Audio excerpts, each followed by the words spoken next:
अस्सलाम वालेकुम नाज़रीन, मैं हूं आपकी मेज़बान आयशा महमूद और गैर जानिबदार के एक और प्रोग्राम के साथ आपकी खिदमत में हाजिर हैं।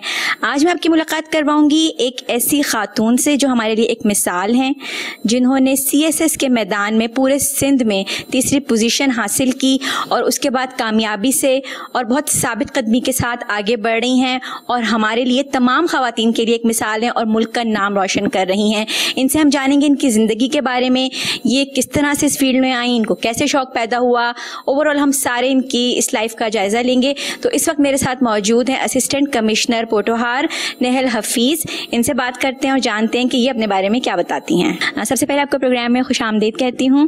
पहला क्वेश्चन मेरा ये है कि अपने एकेडमिक बैकग्राउंड के बारे में बताएं, आपने तालीम कहाँ से हासिल की, क्या हासिल की, आपके मेन सब्जेक्ट्स क्या थे? यूनिवर्सिटी से अगर मैं स्टार्ट करूँ तो I have done my bachelors in public administration नस से।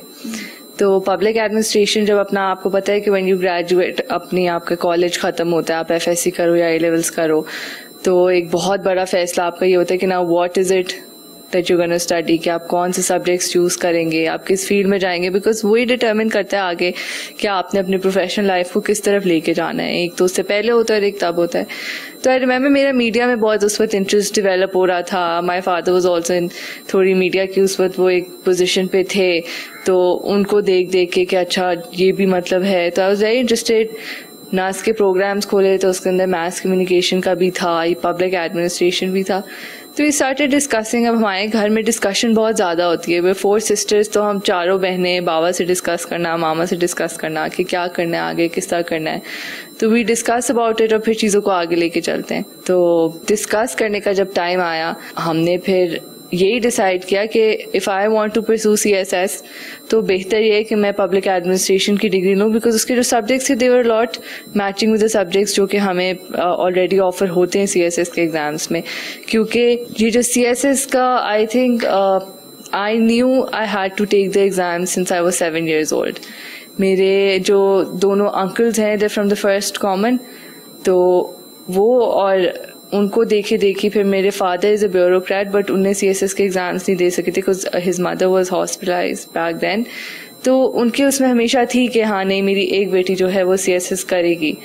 तो फिर वो मुझे देखते थे बचपन में, ये वाली जो बेटी है इसको मैं CSS करवाऊंगा। तो बचपन से आपको वो छोटी छोटी क्लासेस में वो क्वेश्चन देते हैं कि what do you want to be when you grow up ना, उसके अंदर मैं लिखती थी I want to be a CSB। आप सोचिए ये वो वाली एज थी जिसमें I did not even know कि सिविल सर्वेंट ऑफ पाकिस्तान जो होता है आपका CSP होता है। मैं उसको CSB लिखती थी क्योंकि इतनी छोटी सी थी, विदाउट अंडरस्टैंडिंग कि वो क्या चीज़ थी। आई वॉज रेडी कि हाँ यही है लाइफ में जो करना है और इसी को ही परस्यू करना है आगे जाके। तो वो एक इंस्टिल हो जाता है आपके अंदर, और ये पेरेंट्स करते हैं अपने बच्चों के लिए जो चीज़ उनको अच्छी लगती है। दे टेल देम कि हाँ ये चीज़ जो है आप इस तरफ जाओ या इस तरफ जाओ। कुछ बच्चों में इंस्टिल हो जाती है, they develop the interest for it, कुछ लोग नहीं कर सकते। मीन्स आपके पेरेंट्स बहुत सपोर्टिव थे और उनका भी एक माइंड सेट हुआ हुआ था कि आपने CSS करना है और वही फिर आप में बिल्डअप हुआ और आपने भी उसी को लेके कैरी ऑन किया। बेसिकली एग्जैक्टली ना, क्योंकि हम ये भी देखते हैं कि कुछ बच्चे नहीं भी मानते। जैसे अब छोटी बहन को जो मेरे फादर प्रपोज कर रहे हैं कि वो तुम्हें ये वाली चीज़ करनी चाहिए, ये तो शी इज़ लाइक नहीं मुझे इसमें इंटरेस्ट नहीं है ये वो। तो वो इत्तेफाक ये था कि मैं ठीक है I was already interested with what he was doing, जो मेरी फैमिली में ये चीज़ थी, तो मैंने उस चीज़ को अडॉप्ट कर लिया और अडॉप्ट करके खुद उसको अपना शौक भी बना लिया फिर। सो आई न्यू कि had to do this for my father, but साथ साथ ये भी था कि अच्छा ये मेरा शौक भी बन गया। तो that's why I chose bachelors in public administration, because I think it help lot in वो थोड़ा सा भी आपको एक सब्जेक्ट का आइडिया हो जाता है ना ऑलरेडी CSS में, क्या अच्छा ये सब्जेक्ट कुछ इस तरह का है, तो it just makes it easier for you. तो सिंस मेरा वही बैकग्राउंड था तो मैंने जब एग्जाम दिया तो इट हेल्प अ लॉट। क्योंकि लोग मुझसे अक्सर ये सवाल आके पूछते हैं कि आपने बैचलर्स किया, did it actually help or not, because if you go on the website तो उसके ऊपर साफ साफ लिखा हुआ होता है that this degree is specifically for people who want to take the CSS exam. तो ये डेफिनेटली मुझे एग्ज़ाम तो बहुत फ़ायदा दिया था, ये अपनी डिग्री जो है एग्ज़ाम में बहुत फ़ायदा दिया था उसने। क्योंकि मैंने अक्सर CSS जो एग्ज़ाम्स दे रहे होते हैं, काफ़ी मैंने लोगों से ये सुना है कि उन्होंने तीसरी दफ़ा में पास किया, चौथी दफ़ा में अटैम्प्ट किया, फिर जाके वो कामयाब हुए। तो इट मीन्स आपके लिए ईजी था, आपको ये इतना मुश्किल नहीं लगा टास्क, आपकी तैयारी थी उस हिसाब से? क्योंकि मैंने सुना है इसमें बहुत पढ़ना पड़ता है और ओवरऑल नॉलेज बहुत हाई फाई होनी चाहिए। अच्छा, अटेम्प्ट CSS के 3 ही होते हैं, बट ये आपने बिल्कुल सही कहा कि 3 अटेम्प्ट्स में बहुत लोग नहीं भी क्लियर कर पाते होते हैं। मैं भी अपनी फर्स्ट अटेम्प्ट में क्लियर नहीं कर सकी थी। आई रिमेम्बर मेरा भी सेकंड अटेम्प्ट में क्लियर हुआ था। जब मैं ग्रेजुएट हुई थी तो वो डिसीजन आता है ना कि do you want to study further, अभी बैचलर्स किया है तो मास्टर्स भी करना है, क्या करना है, या फिर एग्जाम देना है। तो I spoke to couple of seniors, father वगैरह, तो दे वर लाइक नहीं, बस देना ही देना है। आई स्पोक टू अपने सीनियर्स जो मेरे उसमें यूनिवर्सिटी में ही थे, जो एकेडमिक बैकग्राउंड से थे। Sir, I could ask them कि आप बताएं ना, should I pursue a masters पहले या should I just take the exam? उन्होंने कहा पहले एग्जाम दे दो, take the exam, you like ready ना फॉर अच्छी यूनिवर्सिटी से अगर आप पढ़ लो तो आई थिंक वो उसमें क्वालिटी में बहुत फ़र्क आ जाता है ना, on the education that you receive. मैंने फर्स्ट अटैम्प्ट अपनी दी थी right after I graduated. I remember I wasn't prepared. मैं बाबा को कहती भी थी, बाबा I am not prepared for this exam, I haven't got in the time. I also felt sick, मुझे वो बुखार हो गया बहुत ज़्यादा फिर long while before the exams. I was telling my dad, ना मेरी रिविजन है, ना मुझे सब्जेक्ट्स की अंडरस्टैंडिंग हो रही है, it's just not possible. He was like नहीं, जस्ट गिव इट। जिनने ऑलरेडी क्लियर किया हुआ था उनसे पूछा, उनने कहा कि नहीं नहीं तुम दे दो, तुम्हें वो थोड़ा एक्सपीरियंस हो जाएगा, तुम दे दो एग्जाम। नहीं भी अगर क्लियर हुआ, you still have 3 attempts, you don't have to spend your entire life on it. क्योंकि आपको पता है 3 अटेम्प्ट्स अगर आप दे रहे हो, that's like 4-5 years of your life. क्योंकि इंतजार करना रिजल्ट तक, it's a very long process. पहला अटेम्प्ट दिया, आई फेल्ड। अच्छा, अब फेल हो गई हूँ तो प्रिटी लाइक डिस्ट्रेस्ड के ओ शिट फेल हो गई हूँ।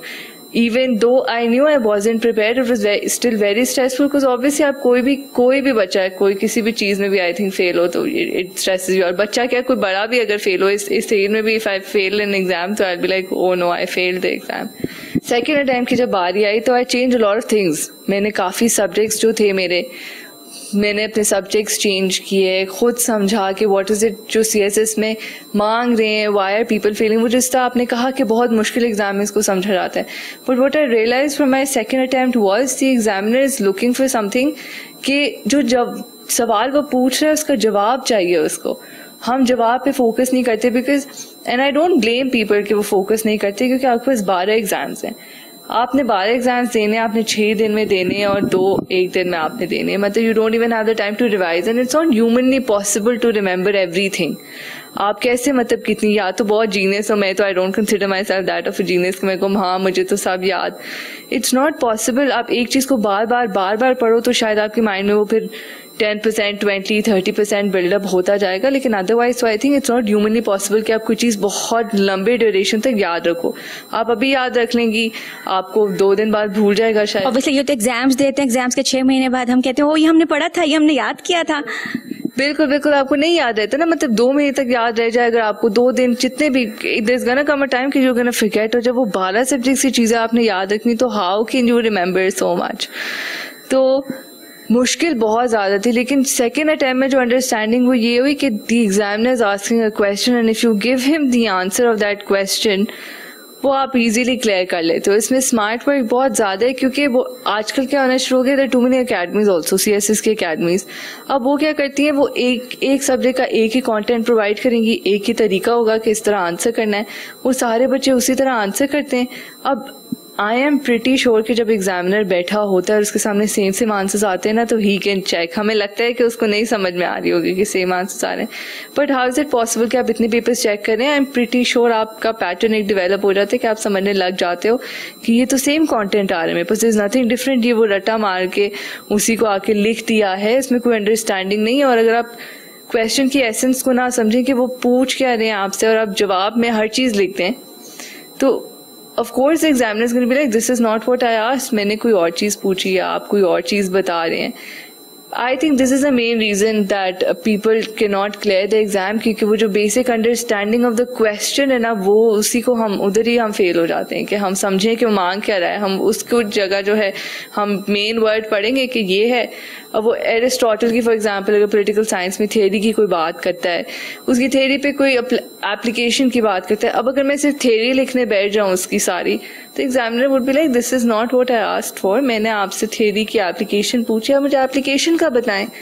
तो ये हमारी जो कॉम्प्रिहेंशन है ना, इसकी वजह से लैक हो रहा है कि हम क्लियर नहीं कर रहे। और सेकेंड टाइम स्मार्ट स्टडी भी थी, for example I am not exactly sure कि वो नंबर क्या है, लेकिन आई थिंक 230 मार्क्स होते हैं जो MCQs के होते हैं अगर आप हर पेपर को करें. हर पेपर में 20 होते हैं एक्सेप्ट फॉर आपका जो इंग्लिश ऐसे का पेपर होता है. आई एम नॉट श्योर कितने बनते हैं उसके टोटल, बट वो समवन टोल्ड मी कि आपके 1200 मार्क्स में से तो मेरे ख्याल से 1200 ही होते हैं सारे सब्जेक्ट्स के. अब इतना वक्त गुजर गया ना और इतनी टेंशन और आ गई कि आपको याद भी नहीं रहता कि वो भी एक वक्त था. उसमें से वो कहते हैं 230 मार्क्स या 220 जितने भी थे वो इतने मार्क्स तो आपके सिर्फ MCQ के हैं, तो आपने क्या उस पर फोकस किया था पहले साल? और सर नहीं मैंने तो नहीं किया. तो वो कहते हैं ये तो आपके शॉर्ट मार्क्स है ना. अगर आपको ये पता है एक पेपर के अंदर 100 मार्क्स का आपका पेपर है, 20 मार्क्स के MCQs का आपको ऑलरेडी पता है कि 20 पक्के मार्क्स होते हैं जो इसमें कोई कटिंग शटिंग नहीं है. नहीं हो सकती, बिल्कुल नहीं हो सकती ना. अब आप 20 मार्क्स का क्वेश्चन लिख रहे हैं, आपका आंसर ठीक नहीं है, आपको 4-5 मिल जाएंगे. 20 MCQs you know spot on, क्या कहते हैं, आपके 20 MCQs विल बी करेक्ट. तो दोज आर फ्री मार्क्स. तो ये छोटी छोटी चीजें इस तरह की और इतनी थी जो लोगों ने बताई कि करो. लेकिन सेकेंड अटेम्प्ट में, फर्स्ट अटेम्प्ट में I went to the academy, second attempt में I did not. Second attempt में मैंने खुद किया था, मेरे एक सीनियर थे उन्हें क्लियर किया था एग्जाम. उनने मुझे एक चीज कही थी कि आप पेपर को इस तरह अटेम्प्ट करो जैसे आप यूनिवर्सिटी में A लेने के लिए किसी सब्जेक्ट को नहीं पढ़ते, उसी तरह पढ़ो आपका क्लियर हो जाएगा. And that's what I had in my mind कि A लेने के लिए सब्जेक्ट के लिए पढ़ना है तो जो चीज जिस तरह कर सकती हूँ, जो आंसर जिस तरह कर सकती हूँ उस तरह करूंगी. And that helped.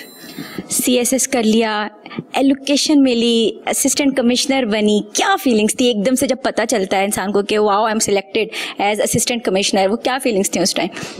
I think वो फीलिंग्स तो अभी भी मैं उनके बारे में सोचूं तो आपको गूज़बम्प्स होते हैं, because you look forward to it for so many years. मतलब मैं 7 साल की थी जब से, मैं अभी भी मतलब बिल्कुल ऐसे आपने पूछा सवाल तो like I am back in that moment कि आप इतने साल गुजारते हो कि आपने ये चीज़ करनी है. Then you see a lot of struggle for it. कुछ स्ट्रगल सबकी अलग अलग होती है और किसी की ज़्यादा भी होती है, किसी की नहीं. कोई मेरे से भी कोई ज़्यादा स्ट्रेस लेता होगा, मेरे से भी किसी का ज़्यादा बड़ा ख्वाब होगा. बट मेरी पर्सनल स्ट्रगल थी because this is all that I ever thought about कि this is what I have to do. और अगर ये ना कर सकती होती तो I would have thought about something else. लेकिन चाहती मैं ये थी कि ये चीज़ हो. फिर मेरे फादर का बहुत शौक था ना, तो वो एक जो दिल में थी कि डिसअपॉइंटमेंट के बाबा डिसअपॉइंट होंगे. इवन तो वो मुझे क्या कहते, कुछ भी ना कहते, बट यू नो मुझे बस बेटी के उसमें होते हैं ना अपने फादर के लिए कि नहीं करना है ये वो. मामा मेरी हमेशा से कहा है कि अपने पैरों पे खड़े हो, बिल्कुल अपने आप को कुछ बनाओ. बट जब वो मुझे देखती थी ना too much stressed over the exams, वो भी कहती थी नहीं इसको हल्का लो, इतनी टेंशन लेने की जरूरत नहीं है. बट ये कि जब फर्स्ट टाइम तो फेलियर देखा ही देखा. जो सेकंड टाइम था उसमें 2 आपके होते हैं, एक रिटन होता है, एक आपका इंटरव्यू वाला रिजल्ट होता है. रिटन वाले रिजल्ट में इस तरह से हुआ था कि मैंने कोई रोल नंबर अपना आगे पीछे कर दिया. कोई लास्ट ईयर का रोल नंबर था, वो मैंने भेज दिया बाबा को कि मेरा इस साल का रोल नंबर ये है. तो वो कुछ देर पहले ही मतलब वो न्यूज़ ना आपको सर्कुलेट करने लग जाती है जो अनऑफिशियल वाली होती है. As soon as it gets signed आपका रिजल्ट रिटन का अनऑफिशियल जो है ना उसकी पिक्चर्स आप देखना शुरू कर देंगे, लिस्ट की है वो. अब मैं बाबा को भेजा पिछले साल वाला रोल नंबर. अब बाबा मुझे भेजते हैं कि तुम्हारा तो ये आ रहा है कि क्लियर हो गया ना, कि ये रोल नंबर ये क्लियर हो गया. मैंने कहा 1 सेकंड ये मेरा रोल नंबर नहीं है.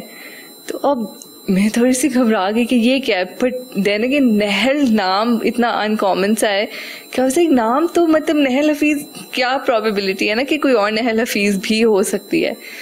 तो ये मैंने सोचा तो मैं तो काफी देर ना उसमें चली गई कि wait I need to find what my roll number is. तो वो थोड़ी देर बाद पता चला कि वो पिछले साल का रोल नंबर मैंने भेजा हुआ था बाबा को. इस साल का वही था जो रिजल्ट में एंटर्ड था. जब वो देखा मैंने इस साल का यही था तो फिर आई टुक अ साई ऑफ रिलीफ कि अच्छा ये मैं ही हूँ जिसने क्लियर किया है. बट उस वक्त फीलिंग मतलब आप बहुत हैरान होते हो और आप बहुत शॉक्ड होते हो क्योंकि पाकिस्तान में 20,000-30,000 people when they are giving the exam और उसमें कोई 200-300 लोगों में आपका नाम है तो यू फील वेरी अकॉम्प्लिश्ड और आपको लगता है कि वाकई. फिर आई रिमेम्बर, अब ये तो फिर रिटन की स्टोरी हो गई. इफ आई टॉक अबाउट कि जब फाइनल एलोकेशन आई थी, जब पता चला था कि अच्छा आपका पाकिस्तान एडमिनिस्ट्रेटिव सर्विस जिसको हम पैस बोलते हैं उसमें हो गया है और कि एसी, तो आई रिमेम्बर मैं सूर्य रहमान बहुत ज़्यादा पढ़ती थी, अभी भी पढ़ती लेकिन उससे भी बहुत ज़्यादा पढ़ती थी बिकॉज इट्स वो आपके दिल को सुकून भी देती है सूरत. वो आपकी कोई चीज़ हो आप अल्लाह मियां से मांगो उसके थ्रू ये वो. तो सूर्य रहमान पे बहुत ज़्यादा मुझे यकीन था. तो इत्तेफाक से मैं अपने फ़ोन पे थी तो I was reading it on my phone पे ऐप खुली हुई थी तो सूर्य रहमान अभी ख़त्म हुई है तो साथ ही बाबा की ना कॉल आने लगी फ़ोन पे। वो कॉल आने लगी, उस कॉल को मैंने उठाया और the first thing that my father says is के हाँ जी असिस्टेंट कमिश्नर क्या हाल है। मैंने कहा क्या मतलब आपका? कहते हो गया तुम्हारा पास में हो गया है। और मैं तो चीखने लगी कि नहीं पापा मजाक कर रहे हैं आप, क्या सही असल में? अच्छा तो वो था। फिर क्या कहते हैं, बस फिर वो फोन रखा है, मामा को जाके बताया है, घर में बाकियों को बताया कि 2 नफल पढ़े। फिर पहले शुक्राने के Allah I need to thank you for this because पढ़ते आप हो, मैंने तो देखा है कि पढ़ते बहुत लोग हैं और मेरे से बहुत ज़्यादा ज़हीन, बहुत ज़्यादा मेहनत करने वाले लोग होंगे, but I really feel like वो जो 1% डिफरेंस एक आ जाता है ना, वो आता है because I really asked God for it कि ये मुझे दें आप, मतलब कि आपने कहा है, अल्लाह मियाँ ने कहा है आपको कि आपको कोई चीज़ चाहिए आप मांगो मुझसे। और कहते दुआ तो तकदीर बदल देती थी। आई रियली बिलीव्ड कि हाँ कि ये चीज़ मैं मांगूंगी तो मैं अल्लाह को कहती थी कि मुझे नहीं पता, आपने मुझे ये चीज़ देनी है, मैंने मेहनत की है। क्योंकि ये भी नहीं है कि मैं मेहनत ना करूं और फिर मैं कहूँ अल्लाह मियाँ नहीं आप मुझे बस दे दे, मैं पढ़ा चढ़ा कुछ भी नहीं है। पूरी अपनी मेहनत लगा के उसके बाद बहुत मांगा अल्लाह मियाँ से। मुझे लगता है वो अल्लाह मियाँ ने मेरी बात कबूल की। फिर तो वो जब था तो उसके बाद तो जो मैंने अपने पेरेंट्स के चेहरे पे उसके बाद खुशी देखी थी, आई थिंक वो तो प्राइसलेस। अच्छा, ये तो थी एजुकेशनल लाइफ से एकदम से इतनी बड़ी रिस्पॉन्सिबिलिटी शोल्डर्स पे आ गई, असिस्टेंट कमिश्नर का नाम साथ लग गया और अब तो बस था जी कि नहल ने कुछ ऐसा करना है कि बस ओवरऑल अपनी ड्यूटीज़ को भी सही तरह निभाएं। तो ये जो जिम्मेदारी कंधों पर पड़ी, उसके बाद नहल में क्या चेंज आया? अच्छा, जिम्मेदारी पढ़ते पढ़ते थोड़ा सा टाइम लगा क्योंकि हमारी ना 2 साल की ट्रेनिंग्स भी आ जाती हैं बीच में। तो आई थिंक वो 2 साल की जो ट्रेनिंग्स थी ना वो आपको इतना प्रिपेयर कर देती हैं कि अच्छा आपने मतलब किस तरह आपने फील्ड में जाना है, किस तरह करना है, आपकी प्रोफेशनल लाइफ अब कैसे आएगी। लेकिन आप बिल्कुल ठीक कह रही हैं कि इवन देन जब आप प्रोफेशनल लाइफ के अंदर आते हैं और जब फर्स्ट टाइम रिस्पॉन्सिबिलिटी पड़ती है, जब आप फर्स्ट टाइम सीट पे बैठते हैं और आपको होता है कि ओके अब आपके साइन में जो पावर है वो इतनी ज़्यादा है कि उसको संभालने के लिए भी आपको बहुत ज़्यादा, मुझे नहीं पता क्या वर्ड उसके लिए यूज़ करूं, but you have to be very cautious, you have to be very responsible because you will be, वो कहते हैं ना अल्लाह मियाँ जब इस तरह की जिम्मेदारी किसी पे देता है जिसमें और पब्लिक भी इन्वॉल्व होती है और जिसमें और लोग भी इन्वॉल्व होते हैं, इसमें you will be held accountable not only in this world but also in the hereafter, कि आपके ऊपर ये रिस्पॉन्सिबिलिटी थी, ये लोगों की आपके ऊपर रिस्पॉन्सिबिलिटी थी, आपने क्या किया इस रिस्पॉन्सिबिलिटी का। तो आई think I was always scared और हमेशा अल्लाह मियाँ से दुआ की कि मैं इसको ऑनेस्टली अपनी जॉब को कर सकूं ताकि लोगों को भी उतना फ़ायदा दे सकूं जहाँ जहाँ मैं मतलब इट अलाउज मी टू। तो जब ये responsibility I, my first posting जो यूटीशिप होती है हमारी, एक अंडर ट्रेनीशिप होती है हम लोगों को ना, बिफोर पोस्टिंग एज एसीज हम लोग को AC UT पोस्ट करते हैं कि आप 6 महीने थोड़ा देख लें कि किस तरह चलता है, क्या है, सीख लें, उसके बाद आप सीट पे आके बैठें। I was posted in Karachi तब, तो कराची में मैंने देखा तो उसके डायनामिक सिटी लाइफ के, उसमें प्रोटेस्ट कैसे हो रहे हैं। अच्छा, अगर मतलब उसमें चीज़ें इतनी मज़े की होती हैं कि यू एंजॉय दोज ऑल्सो। कि for example I think first या सेकंड डे था कि मुझे जो मेरे ADC थे उधर जो मुझे गाइड कर रहे थे थ्रू एवरीथिंग, वेस्ट इंडीज़ की टीम आई हुई थी आई थिंक, उनके लिए एक हॉस्पिटल बेड का पूरा वो होटल में अरेंज करना था। तो ही जस्ट सेंट मी कि it's your responsibility, make sure everything's there. तो coordinating with all of that, dealing with all of that, उसको सारे को करना, it's a very small thing. अब तो मैं जब एक्चुअल सीट पे बैठी हूँ तो बहुत छोटी सी चीज़ थी, but thinking about all of those things वो चैलेंजेस आना शुरू हुए। कराची का टाइम खत्म हुआ, then I got posted to Islamabad. तो अभी I been posted in Islamabad since the past 9 months। 9 महीने में वाकई I would say there has been a lot of pressure, क्योंकि अगर जॉब की बात करें इट्स अ 24/7 जॉब। आप वेर ऑन कॉल 24/7, कभी भी कोई भी इशू हो जाए, we're rushing. I have been on the roads till 5 AM in the night. I have had to rush out of my house रात के किसी भी टाइम पे। I have had to rush out of the house सुबह के 5 बजे 6 बजे निकल के।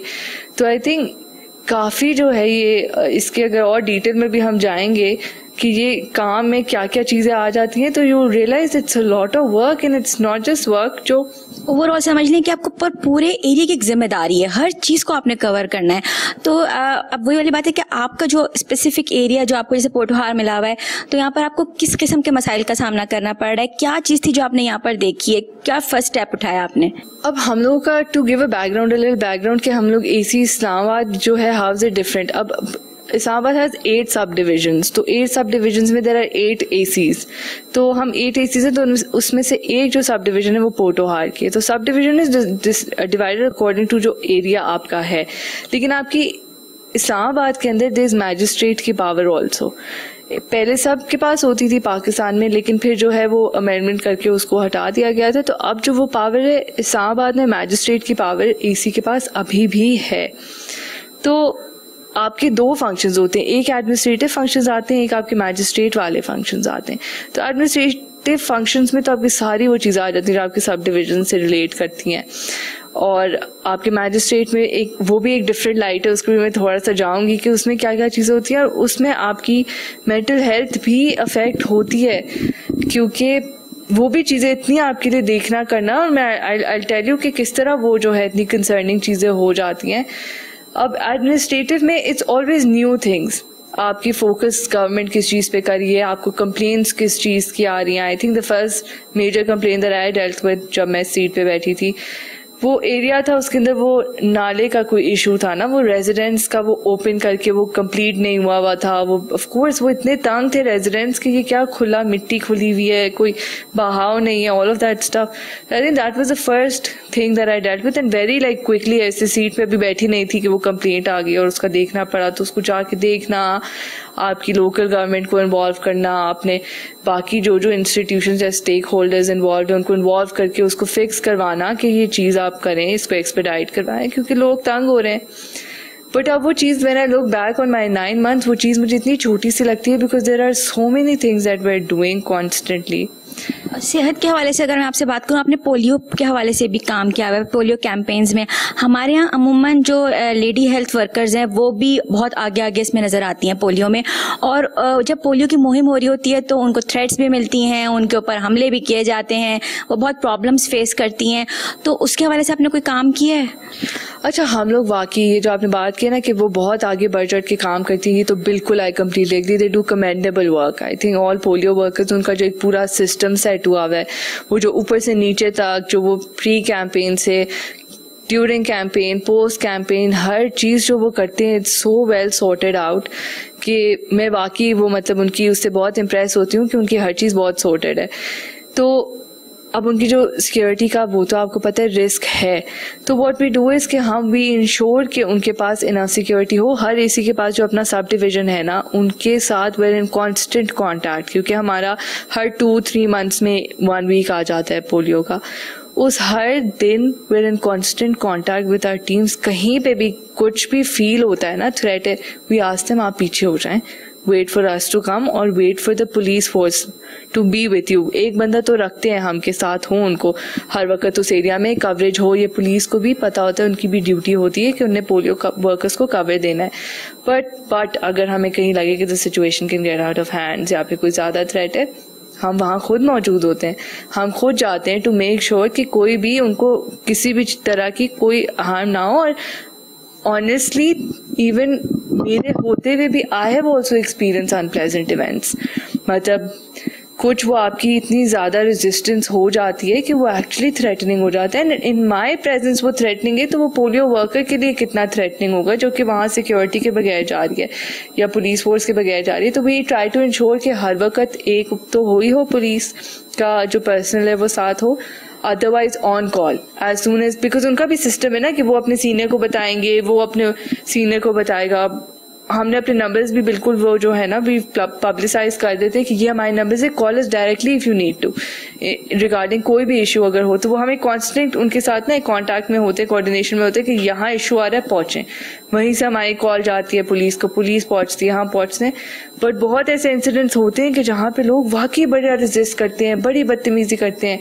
एक मेरे साथ एक्सपीरियंस था, एक लेडी थी, वो कोई पिछले 3 कैंपेन से जो है रेजिस्ट कर रही थी।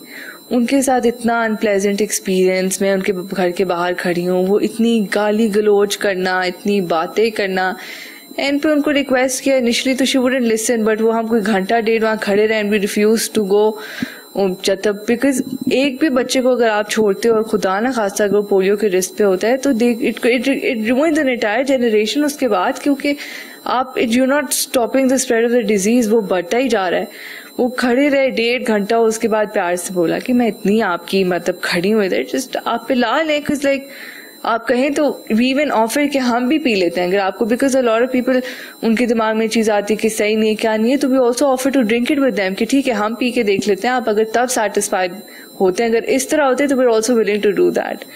तो पोलियो का काफी जो है ना स्ट्रेन वाला हफ्ता होता है, लेकिन अल्हम्दुलिल्लाह ठीक गुजर जाते हैं क्योंकि हमारी कोऑर्डिनेशन उस तरह होती है।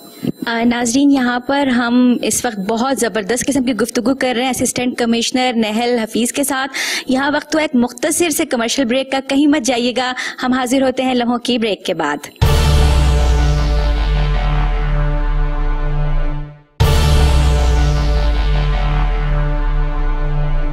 वेलकम बैक नाजरीन, प्रोग्राम का सिलसिला वहीं से शुरू करते हैं जहां से मुनक़ता हुआ था। नहल हफीज से हमारी गुफ्तगू चल रही है, आए इनसे मजीद बात करते हैं। प्राइस लिस्ट की अगर हम बात करें, आप लोग प्राइस लिस्ट जो है वो मेंशन करते हैं, प्राइस लिस्ट पहुंच भी जाती है मार्केट में, लेकिन मार्केट में जो दुकानदार हैं वो फिर उसमें रद्दो बदल कर देते हैं। आप कहते हैं कि जी ये चीज़ इतने रुपए किलो हो, ये चीज़ इतने रुपए किलो हो, लेकिन जब मार्केट में जाएं तो वो अपनी मर्जी से बेच रहे होते हैं।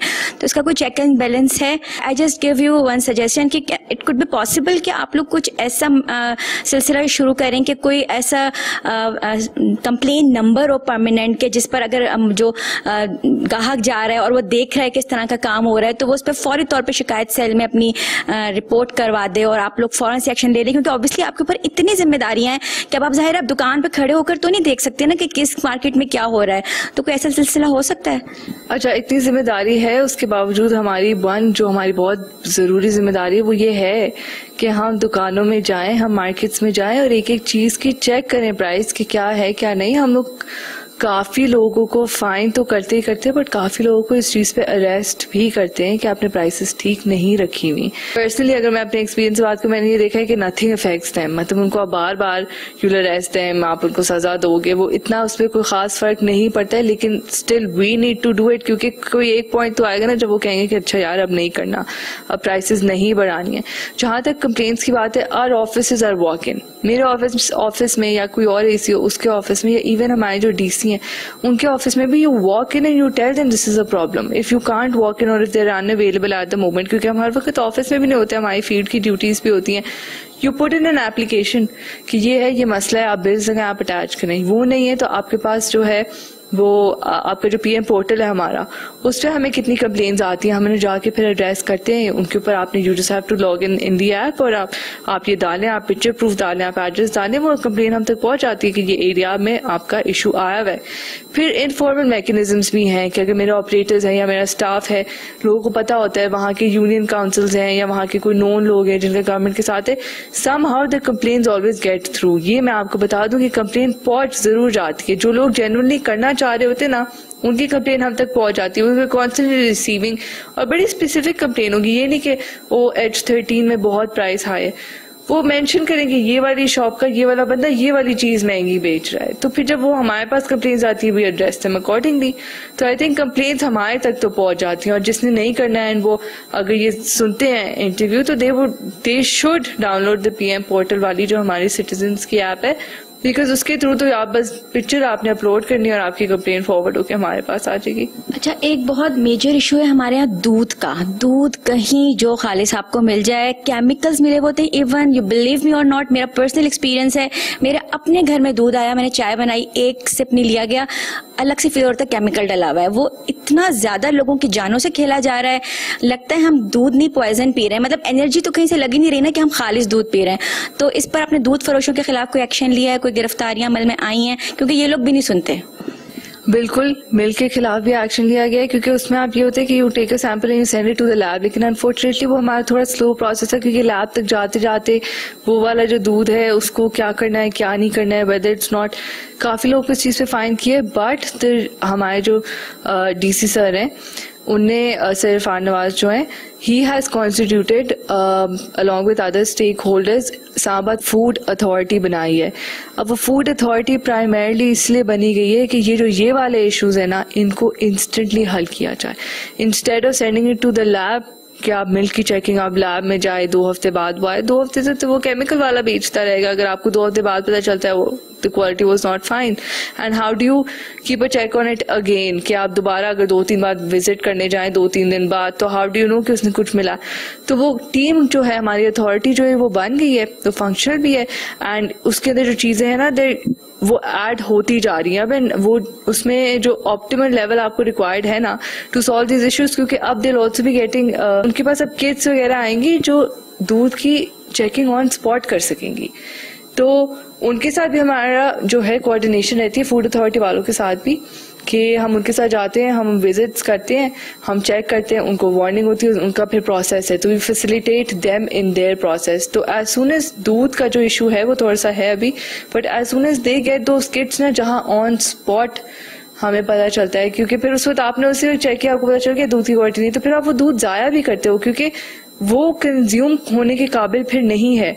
तो that would make it easy, क्योंकि फिर अगले को थोड़ा सा जब नुकसान पहुंचेगा कि अच्छा मेरी चीज जाया होगी, अगर मैंने दोबारा से मिलावट की वो भी जाया होगी, तो then they will start to realise this is not something that they should do. तो उस पर अब काम हो रहा है, और इंक्रीजिंगली बिकॉज वी अंडरस्टैंड कि ये बहुत बड़ा इशू है कि आपकी दूध जैसी बेसिक कमोडिटी को आप जो है सही तरह आप नहीं इंश्योर कर सकते हो कि उसकी क्वालिटी है। तो इंशाल्लाह कुछ अर्से में हम देखेंगे कि ये वाली चीज बहुत ज्यादा रेगुलेट होने लग जाएगी। और यही आप गोश्त के हवाले से भी कर रही हैं, जैसे चिकन के बारे में भी सुना है कि कहा जाता है कि जी जिंदा चिकन खरीद के आप खुद ज़िबा करवाएं, खुद इस तरह यूज करें, क्योंकि जो इनका ये होता है कि जी बीमार मुर्गियों को ज़िबा करके रख देते हैं, मुर्दा मुर्गियों का भी गोश्त रख देते हैं, तो उस पर कोई चेक एंड बैलेंस है? बिल्कुल, इसमें मुर्गियों के अलावा गोश्त को भी हम देखते हैं, क्योंकि स्लॉटर करने के भी आपके दिन होते हैं, उसका भी आपने ध्यान रखना होता है, जगह भी उसकी आपकी होती है कि यू कांट अपने स्लॉटर हाउसेस में करना होता है, ओपनली नहीं आप कर सकते। मेरे पास एक दफा ये कंप्लेन आई थी कि ओपन स्लॉटर किया जा रहा था, विच इज नॉट अलाउड। तो ये कि ये वाले इन सारी चीजों पे भी हमारा चेक एंड बैलेंस होता है, चिकन की प्राइसेस पे भी हमारा चेक एंड बैलेंस होता है। तो इस चीज हर चीज का मैकेनिज्म और हमारी रूटीन एक्टिविटीज में ये सारी चीजें आती हैं, that we have to go and ensure and check कि ये चीजें जो हैं क्वालिटी, प्राइस, ये सारी चीजें इंश्योर हो रही हों कि ठीक से हो रही हैं। अच्छा, हमारे शहर में एक बहुत बड़ा इशू है गैर कानूनी तजावेजात का। आप सड़क पे जाएं, इधर भी तजावेजात, इधर भी तजावेजात, इवन बीच में पैदल चलने की भी जगह नहीं। तो इसके ऊपर इम्प्लीमेंट भी होता है, एक्शन लिया जाता है, फौरी तौर पर वो हटा लेते हैं, लेकिन फिर दोबारा से वहीं के वहीं सजा लेती हैं चीजें अपनी। तो इसके हवाले से क्या कहेंगे कि उन लोगों को कैसे कंट्रोल किया जाए? आप लोग तो अपनी तरफ से एक्शन लेते हैं, जाते हैं, काम होता है, लेकिन 4 दिन बाद दोबारा वो लोग वहीं उसी तरह से जमे हुए होते हैं, तो इस पर क्या कहेंगी? आई थिंक इंक्रोचमेंट के हमारे जितने ऑपरेशन होते हैं, आपको पता है कल भी मेरा एक ऑपरेशन प्लान है इंक्रोचमेंट का, and I think it's one of the most difficult things to ensure कि वो जो इंक्रोचमेंट आपने हटाई है वो हटी ही रहे। तो आई थिंक इस पे तो रिपीटेड एक्शन ही आप ले सकते हैं कि अगले को समझ आ रहा है जो not allowed to be here, क्योंकि आप एक दफा हटा रहे हैं, उनको समझ में आ रही है कि दिस इज इलीगल, मसला है इसमें, फिर भी वो उधर आके बैठ जाते हैं।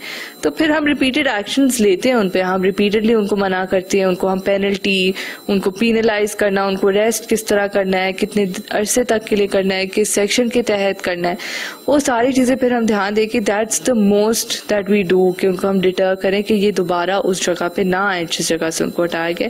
But I would definitely agree कि ये टफ होता है कि उनको कम्प्लीटली हटाना, लेकिन मैंने बहुत जगहों पे ये भी देखा है कि रिपीटेड एक्शन के थ्रू वो चीज हटा दी गई है परमानेंटली, और वहां पे बाकी लोग जो इंक्रोच नहीं करते। तो होपफुली हम लोग के अभी भी चल रहे हैं इंक्रोचमेंट ऑपरेशन, तो जैसे जैसे चलते जाएंगे तो दिस विल इंश्योर कि हाँ नहीं हो इंक्रोचमेंट कहीं पे भी इस्लामाबाद में। अगर हम बात करें सरकारी इदारों के बारे में, जैसे हॉस्पिटल्स हैं, सरकारी स्कूल हैं, वहाँ पर अगर अचानक से कोई इंस्पेक्शन आ जाता है, कोई बड़ा अफसर वहाँ पे इंस्पेक्शन के लिए जाता है, तो ऑल गुड की न्यूज़ मिलती है कि हाँ जी वो फौरी तौर पर रिपीटेडली वहाँ पर एक्शन कर लेते हैं, सफाई का भी, हर चीज़ उनको बिल्कुल नीट एंड क्लीन नजर आती है, लेकिन उसके बाद फिर दोबारा से वही बेज़ाब्तगियाँ शुरू हो जाती हैं हर जगह पर। तो सेहत के हवाले से और एजुकेशन के हवाले से यहाँ पर आप क्या काम कर रही हैं? इशू तो जैसा आपने बताया वाकई इशू तो है, और मतलब I think it would be wrong to deny कि आपकी जो इंस्टीट्यूशंस हैं उनकी स्ट्रेंथ अभी मतलब कि बहुत नहीं है जिस तरह की होनी चाहिए। तो हमारे इंस्टीट्यूशन स्ट्रेंथ एजुकेशन और हेल्थ के हवाले से, अब मेरे एरिया के अंदर एक बहुत बड़ा इशू हेल्थ के हवाले से ये है कि there are lot of quacks मतलब जो लोग जो पोर्ट्रे करते हैं अपने आप को कि वो डॉक्टर्स हैं, डेंटिस्ट हैं, लेकिन वो नहीं होते। इन 9 months में आई थिंक जितने मैंने क्लिनिक्स, जितने मैंने डॉक्टर्स को, जितने डॉक्टर्स तो नहीं मैं उनको कहूँगी, पीपल पोर्ट्रेइंग एज डॉक्टर्स, उनके जितने क्लिनिक्स मैंने बंद किए, आई think I really feel like कि हाँ इधर जो है ना थोड़ा सा मैंने काम किया है जो कि मुझे पर्सनल सेटिस्फैक्शन भी देता है, क्योंकि I think this is the biggest risk कि आपको आती नहीं है प्रैक्टिस, आपको पता नहीं है कि आप यकीन करेंगे डेंटिस्ट हैं। मेरे पास एक केस आया, मैं आपको साथ वो प्रैक्टिकली भी बताती हूँ। मैंने एक क्लिनिक बंद किया, मुझे कुछ नजर आया, बिकॉज गुजरते गुजरते whatever clinic I go to I try to stop and I check, मतलब अदर देन कि जब ऑफिशियली जा रही हूँ अगर कहीं नजर आता है I try to stop and check, कि मैं उसको चेक करूँ कि do they have the licences to practise, do they have the licences to open a clinic. इसी तरह मेरी नज़र में एक पड़ गया, मैं पेट्रोल एजेंसीज वगैरह सील करने गई थी, बिकॉज दैट्स ऑल्सो इलीगल, क्योंकि उसमें धमाके का आपका डर होता है। तो वो मैंने बंद किया, तो वो मैं गई अंदर उसको चेक करने के लिए। The person who was the dentist there did not have any licence. आप यकीन करोगे वो अगले दिन आया, अपने फादर उसके आया और वो आया ना, तो वो बच्चा मुझे कहता है कि मैडम मैं अपने 6 साल अपने मामू के साथ, जो कि डेंटिस्ट है पता नहीं लाहौर में किधर, उनके साथ प्रैक्टिस करता है, मुझे आता सब कुछ है, मैं आपको बता रहा हूँ मुझे सब कुछ आता है। और मैं उसको देख रही हूँ कि मतलब व्हाट इज इट, मतलब वी डोंट हैव डिग्री और वो चल रहा है ये काम। डिग्री नहीं है उसके पास, लेकिन he is very confident about it also, कि बड़ा कॉन्फिडेंटली कह भी रहा है कि ये मेरे पास, लेकिन मैंने सीखा हुआ है काम। और मैं उसको देख रही हूँ, मैंने कहा बच्चे आपके पास लाइसेंस नहीं है, यू कांट प्रैक्टिस, आप किस तरह। तो उसके फादर बिल्कुल मायूस होके, ये मुल्क ही नहीं है रहने वाला, इस मुल्क में रहना ही नहीं चाहिए। और मैं हैरान, मैं को ये किस तरह की बातें हैं कि इस मुल्क में रहना नहीं चाहिए, और क्या वो बड़ा मुझे ऐसे बोल छोड़ के गया, ये क्या तरीका होगा, उसको आता है वो क्यों नहीं काम करा। अब आप बताएं, आप how do you handle with those people कि you telling them you don't have a license to practice, आप नहीं डेंटिस्ट्री खोल के बैठे क्योंकि मैंने अपने मामू से जाके काम सीखा है। इतनी डिस्ट्रेसिंग हालात है हेल्थ के हवाले से। बाकी जो एजुकेशन के हवाले से है, तो डायरेक्टली आई थिंक अभी तो मेरे माइंड में कोई ऐसी चीज नहीं आ रही है जो हम एजुकेशन के हिसाब से डायरेक्टली करते हैं। बाकी अगर कभी कोई चीज आती है जिसमें हम हेल्प कर सकें, कोई कोऑर्डिनेशन रिक्वायर्ड हो, तो वो हम कर लेते हैं। लेकिन at the top of my mind अभी मेरे दिमाग में कोई ऐसी चीज आ नहीं रही है कि एजुकेशन पे हम डायरेक्टली कैसे हमारा रोल होता है। जी नाज़रीन, नहल हफीज के साथ गुफ्तगू का सिलसिला जारी है, कहीं मत जाइएगा, हम हाजिर होते हैं लम्हों की ब्रेक के बाद।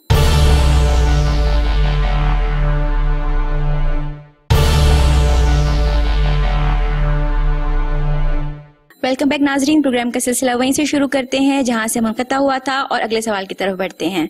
अच्छा, कुछ इलाकों में मैंने देखा है कि वहां पर ये जो कचरा कुंडियां बनी हुई होती हैं जिसपे आप अपना वेस्ट फेंकते हैं, तो वहां पर डेली बेसिस पे उसको डिस्पोज ऑफ करने के लिए इंतजाम नहीं होते कि भाई डेली गाड़ी आए उसको लेके जाए, वो वहां पड़ा रहता है, सड़ता रहता है, इतनी स्मेल, मक्खियां, मच्छर, ताफुन, बीमारी की जड़, वहां से लोगों का इवन गुजरना मुश्किल हुआ होता है। तो इस हवाले से क्या कहेंगी? बिल्कुल, हमारे पास कंप्लेंट्स भी आती हैं कि कूड़ा भी इकट्ठा हुआ है या कबाड़ खाने लोगों ने बनाए हुए होते हैं और रेजिडेंशियल एरियाज में बनाए हुए होते हैं, जिससे वो चूहे और इस तरह की चीज़ें वो जा रही होती हैं। तो जितने जितने हम आइडेंटिफाई करते हैं इस तरह के एरियाज, उसमें हम उसकी क्लियरिंग करवाते हैं। हम जो ओनर्स हैं उनको बुला के हम we tell them very clearly कि दिस इज़ नॉट अलाउड, और अपना सारा जो सिस्टम है इसको रिमूव करें, because this is not the place for it. उसके अलावा भी जो बाकी एरियाज हैं वो जिसमें इस तरह जो कूड़ा और कचरा जो होता है सारा इकट्ठा हुआ होता है, वो वाकई वो वहाँ पे बहुत ऐसे। तो we try to engage stakeholders उसके अंदर, जो उसी एरिया के लोग हैं, जो ओनर्स वगैरह हैं, कि वो आए, वो इस चीज़ को करें, रिस्पॉन्सिबिलिटी उठाएं। बिकॉज आई थिंक हम एक चीज़ जो बहुत ज़्यादा फॉर ग्रांटेड लेते हैं वो ये कि हमारे अंदर सिविक रिस्पॉन्सिबिलिटी नहीं है। हम लोग ये चीज़ नहीं देखते कि as a citizen also we responsible कि भाई एक जगह अगर गंद नहीं है आप वहाँ गंद नहीं फेंको, या फिर अगर आप कम्युनिटी में रह रहे हो तो आप उस कम्युनिटी को साफ रखो आपस में। तो we try to engage all of them. फिर ऑफ कोर्स हम लोग अपनी भी जो भी रिसोर्सेज हैं उनको एंगेज कर सकते हैं टू क्लियर आउट एरिया, फिर हम उनको एंगेज करते हैं। फीमेल्स को आप बताएं कि अगर लड़कियां इस फील्ड में आना चाहती हैं, अगर वो असिस्टेंट कमिश्नर बनना चाहती हैं, क्या क्राइटेरिया है, कैसे खुद को पैशनेट करें, कैसे आगे बढ़ें, किस तरह तैयारी करें और किस तरह से कामयाबी हासिल करें? कोई मोटिवेशन आप उनको देना चाहें? अच्छा, मुझसे ना एक सवाल बहुत ज्यादा लोग ये अक्सर पूछते हैं कि यार तुम लड़की हो, तुम्हें डर नहीं लगता रात के 10 बजे, रात के 12 बजे, रात के 3 बजे तुम रोड पे खड़ी हो और सिर्फ मर्द ही मर्द हैं। मेल डोमिनेटेड सोसाइटी है, ऑफ कोर्स अगर मेरे साथ पुलिस फोर्स भी है तो उसमें उसमें लेडीज भी हैं, लेकिन मोस्टली तो इट्स मेल डोमिनेटेड। आपका पुलिस फोर्स है, बाकी के जो इदारों के आपके लोग हैं। But to be honest when I am sitting here, और जब मैं अपने काम पे होती हूँ ना, मुझे कहीं ये फील नहीं होता, at least not in Islamabad. Maybe I have a different experience when I go elsewhere, but Islamabad में मुझे ये चीज़ फील नहीं होती कि मैं लड़की हूँ तो मैं लड़की, मतलब एक डिफ्रेंसिएशन जो आती है ना आपकी कि ये एसी लड़की है या आपकी मेल है या फीमेल है, वो वाली चीज़ मुझे इधर फील नहीं होती। आई फील लाइक यहाँ पे जो एसी की पोस्ट को रिस्पेक्ट दी गई है, और जो रिस्पेक्ट के अलावा जो एक जहाँ पे जो हमारी एसीज आती भी हैं, जो पोस्ट होती हैं, जो अभी पोस्ट हुई भी हैं, हमारी अभी ma'am Sania, she is posted in Islamabad since 2-3 years से वो पोस्टेड है। उनने भी ऐसा बेंचमार्क सेट कर दिया है ना कि people know कि officer does not have to be defined by whether they're a male or a female. एक ऑफिसर ही होता है।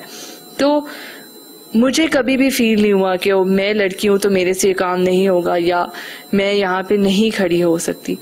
As an officer, as a lady officer even, I have felt very empowered. And I think जो एक respect, जो एक आपको self satisfaction भी होती है वो, क्योंकि आई रियली बिलीव कि एक लड़की के पास फाइनेंशियल इंडिपेंडेंस होना बहुत जरूरी है, because that helps you make your decisions based on what is best for you.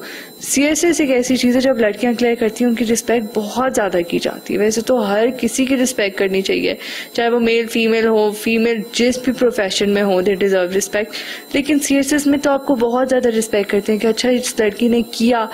तो आई डू वेरी मच से कि मेरी लाइफ तो चेंज हो ही सीएसएस के बाद, बिकॉज लोगों का रिस्पेक्ट करना, लोगों का प्यार देना, लोगों का जस्ट जेन्युइन थोड़ी सी आपको होता है, मतलब लोग आपके साथ थोड़ा बहुत जेन्युइन नहीं भी होते, लेकिन even then I know that I accomplish something. और उसकी फीलिंग होती है ना कि मैंने कुछ अकॉम्प्लिश किया, दिल करता है और अकॉम्प्लिश करूं, बाकी लोगों के लिए करूं, थोड़ा और to give back to the world. You take in so much for the world, लेकिन हम दुनिया में वापस कितना करते हैं, लोगों के लिए कितना करते हैं, तो उसकी मोटिवेशन बहुत ज्यादा आती है आपको। तो मैं तो कहूंगी if any girl watching this, वो तो they should definitely go for this, और उनको डेफिनेटली इस फील्ड में आना चाहिए और कंसिडर करना चाहिए। मैं तो काफी अपनी इर्द गिर्द भी जो लोग हैं उनको भी कहती हूँ आप डेफिनेटली एग्जाम दो, बिकॉज ये आपको एम्पावरमेंट देता है, बहुत एम्पावरमेंट देता है, और आपको बिल्कुल साथ लाके खड़ा कर देता है वहां जहां आपके मेल काउंटर पार्ट्स खड़े होते हैं, क्योंकि बहुत टफ ड्यूटीज भी हमने दी हैं, तो उसमें कोई हमें फील नहीं होता कि अच्छा हम किसी से कम है। तो आई थिंक वो एक जो इक्विटी भी आती है ना दोनों जेंडर्स के अंदर, वो बहुत जरूरी है कि हो। आप अब भिखारियों के बारे में, बेगर्स के बारे में बताएं। जगह जगह बैठे हुए होते हैं, बच्चों से लेकर माजूर अफराद तक, जिनके हाथ पांव तोड़ के कटवा के उनको बिठाया हुआ होता है। अलग से फील हो रहा होता है कि एक पूरा माफिया और पूरा गैंग है। ट्रैफिक सिग्नल्स पे चले जाएं, रोड्स के कॉर्नर्स पे चले जाएं, हर जगह आपको बेगर्स नजर आएंगे। उस पर कोई, इस माफिया के खिलाफ कोई एक्शन लिया है आपने? हम लोगों का ये रोज का है, अब सब डिवीजन वाइज भी होता है। मेरा सब डिवीजन उस तरह का है जिसमें बहुत ज्यादा एलीट नहीं है, तो मेरे एरिया में जनरली बेगर्स की जो वो अमाउंट है ना वो कम है, क्योंकि थोड़ा रूरल साइड का एरिया है। इट टचेस पिंडी साइड को भी वो टच करता है, तो उसमें बेगर्स कम है। लेकिन ओवरऑल इस्लामाबाद में हम लोग बेगर्स के खिलाफ जहां हमें नजर आते हैं भी अरेस्ट हैं। जो ओल्ड होते हैं या जो बच्चे होते हैं उनको भी ट्राई टू सेंड देम के ईजी होम भेजते हैं उनको, ये वो।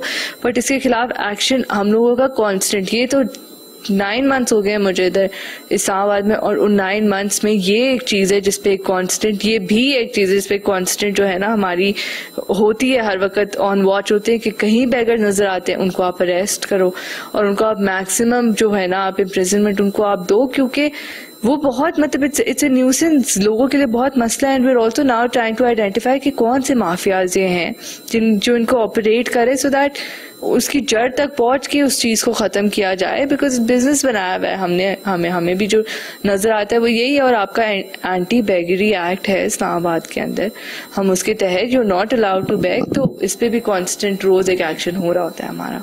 हमारे चैनल के तवस्सुत से कोई मैसेज देना चाहें, अवाम से कुछ कहना चाहें कि आप उनसे क्या चाहती हैं कि वो किस तरह से आपको सपोर्ट करें, आपको तावन करें, क्योंकि ऑब्वियसली आपकी एफर्ट्स तो चल रही हैं, आप तो हर जगह चेक एंड बैलेंस रख रहे हैं, लेकिन अगर अवाम की तरफ से गफलत बरती जा रही हो तो उस हवाले से आप अवाम को कुछ मैसेज दें।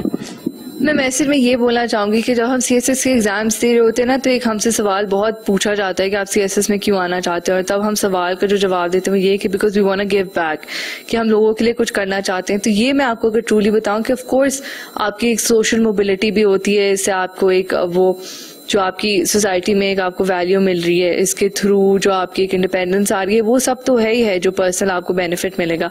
लेकिन मेजॉरिटी मैंने देखा है कि वो लोग CSS करते हैं जो वाकई कुछ करना चाहते हैं, बट मैंने भी अपने इस टेन्योर में देखा है कि लोग आपके साथ नहीं, वो जो आपको मैंने बात की सिविक रिस्पॉन्सिबिलिटी की, लोगों में सिविक रिस्पॉन्सिबिलिटी नहीं है। While we are there to enforce and ensure कि हर चीज़, हर फैसिलिटी जो हम प्रोवाइड कर सकें, जो हमारी रिस्पॉन्सिबिलिटी में हो, वो हम प्रोवाइड करें। लोग नहीं रियलाइज करते हैं कि सिर्फ हमारी रिस्पॉन्सिबिलिटी नहीं है, they also have to step up and they also have to. अब मैं आपको आके हर वक्त ये तो नहीं बता सकती ना, जाए आपने कूड़ा यहाँ नहीं फेंकना है, बहुत बेसिक सी एग्जाम्पल है, बहुत बेसिक एग्जाम्पल है। लेकिन अब लोगों को हम जाके बताएं कि कूड़ा नहीं फेंकना, डू दे नॉट नो कि ये गलत है। आप जगह को आपका, हम कहते हैं हम मुस्लिम कंट्री भी हैं, हम ये भी नहीं ध्यान देते कि अच्छा इस्लाम भी आपको इजाजत नहीं देता है कि आप किसी चीज को इस तरह गंदा करें। अगर आप नहीं भी हैं, मतलब if you not also from the Muslim faith, तो as a human being I think it's very, मतलब कि ये तो बहुत अंडरस्टैंडेबल सी बात है कि आप ना करें। बट ये मैं आपको छोटी सी एग्जांपल दे रही हूँ। तो इस तरह आई वुड वांट पीपल कि उनको पता हो कि उनने भी अपनी रिस्पॉन्सिबिलिटी को रियलाइज करना है, और हम उनकी फैसिलिटेशन के लिए बैठे पर हम इसीलिए हैं कि हम उनको उनकी प्रॉब्लम्स को एड्रेस करें, बट उसके साथ साथ उन्हें भी देखना है। क्योंकि प्रॉब्लम्स क्या आती है हमारे पास, यूजली एक ही एप्लीकेशन आएगी दूसरे के खिलाफ, अब वो जो दूसरा बंदा है वो क्यों नहीं रियलाइज कर रहा कि what they are doing is wrong. तो वो जो एक रिस्पॉन्सिबिलिटी लेके आनी ना अपने अंदर के, हम सिटीजन और हमारी अगर राइट्स हैं तो हमारी ड्यूटीज भी हैं जो हमने निभानी है। तो लोगों को इस चीज का बहुत ख्याल करना चाहिए। जी नाज़रीन, हमने असिस्टेंट कमिश्नर नहल हफीज से बहुत डिटेल में गुफ्तगू की, उनसे उनकी ज़िंदगी के बारे में जाना, उनसे अवामी मसाइल के बारे में जाना, और वो क्या कर रही हैं और किस तरह से अपनी रिस्पॉन्सिबिलिटीज़ को अदा कर रही हैं, इसके बारे में जाना। जी नाज़रीन, हमने नहल हफीज के साथ बहुत ज़बरदस्त गुफ्तगू की और हमें इससे पता चला कि इन्होंने अपनी ज़िंदगी कैसे गुजारी, किस तरह ये इस मैदान में आई, कैसे कामयाबी हासिल की और किस तरह से एक कामयाब असिस्टेंट कमिश्नर की हैसियत से अपने फ़राइज़ अंजाम दे रही हैं। लेकिन मैं यहाँ पर प्रोग्राम का इख्तिताम इस बात पे करूंगी कि सिर्फ इनकी जिम्मेदारी नहीं है, इनके साथ साथ अवाम की भी बराबर की जिम्मेदारी है कि वो इनके साथ ताउन करें। क्योंकि अगर हुकूमती सतह पर चेक एंड बैलेंस है और वहां पर अवाम हुकूमत को सपोर्ट ना करे और इन इदारों को सपोर्ट ना करें, तो फिर इन लोगों की काविशें ज़ाया हो जाती हैं। लिहाजा अवाम को चाहिए कि वो इनके साथ शाना बशाना चलें, जिस काम को ये लोग करने से कहें उस पर इम्प्लीमेंट प्रॉपर तरीके से किया जाए, और जिस काम को करने से रोकें उससे रुका जाए, उससे बाज रहा जाए, ताकि हम एक बेहतर मुआशरे की तश्कील कर सकें, एक बेहतर पाकिस्तान बना सकें। और हम सबको चाहिए कि हम मिलकर इन लोगों के साथ भरपूर ताउन करें ताकि पाकिस्तान कामयाबी के रास्ते पर गामजन हो सके और हम अपने मुल्क को तरक्की पजीर से तरक्की याफ्ता की तरफ ले जा सकें। इंशाल्लाह अगले प्रोग्राम में फिर किसी अहम इशू के साथ आपकी खिदमत में हाजिर होंगी। अपना बहुत ख्याल रखिएगा। आयशा महमूद को इजाजत दीजिए। अल्लाह हाफिज।